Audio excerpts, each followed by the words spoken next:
Avec la première idée reçue, qui ne va pas vous étonner, parce que j'allais presque dire on la partage tous, c'est notre système de retraite est en train d'imploser et demain on n'aura pas de retraite.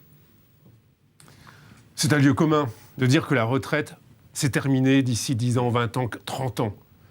Le système de retraite français, c'est avant tout la répartition. Et la répartition, ça fonctionne comment ? C'est simple. Les cotisations versées par des salariés, par des employeurs, servent à financer les pensions versées aux retraités actuels. Dire qu'il n'y aura plus de retraite demain, cela signifierait qu'il n'y aurait plus d'entreprises, qu'il n'y aurait plus de salariés, qu'il n'y aurait plus d'employeurs.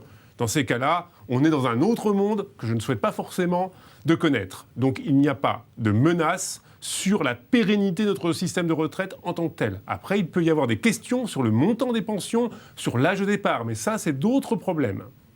Certes, on a connu depuis donc une vingtaine d'années une série de réformes, ce qui témoigne qu'on est confronté à plusieurs défis. Le premier défi est de l'ordre démographique. On a un aspect quantitatif et un aspect qualitatif. Quantitatif, c'est que les enfants du baby-boom deviennent aujourd'hui les enfants du papy-boom. Il y a à peu près 700 000 départs à la retraite chaque année et cela va durer jusqu'en 2040.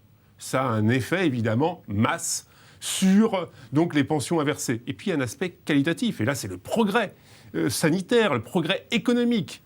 C'est qu'on vit de plus en plus longtemps à la retraite. Et la France a un record absolu au sein de l'OCDE. On a la plus longue retraite. On a à peu près 25 années de retraite aujourd'hui à financer, quand en 1950, c'était 15 ans. Donc 10 ans de plus.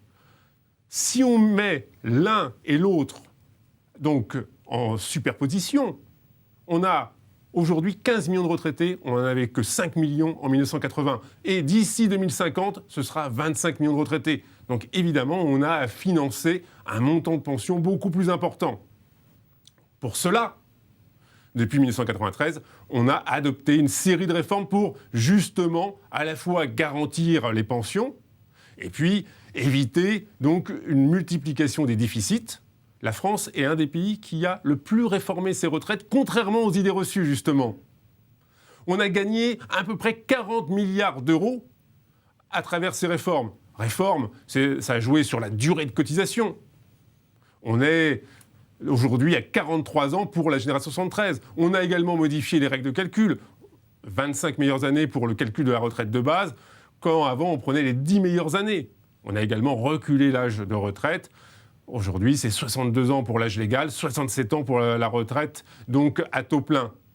Il y a eu d'autres modifications qui ont été faites et qui ont également abouti donc, à contenir le montant des déficits. Certes, dans les prochaines années, il faudra certainement s'y remettre, mais il ne faut pas dire que les retraites donc de base et les retraites complémentaires sont en danger de mort. Là, c'est du catastrophisme. On veut faire peur donc aux citoyens et c'est une mauvaise d'ailleurs méthode pour être responsable.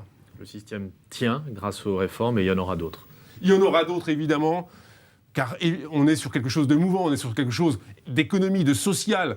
Et on sait bien qu'il faut l'adapter aux circonstances économiques. Aujourd'hui, on a un équilibre sur le régime de base de la sécurité sociale, 300 millions de déficit en 2015.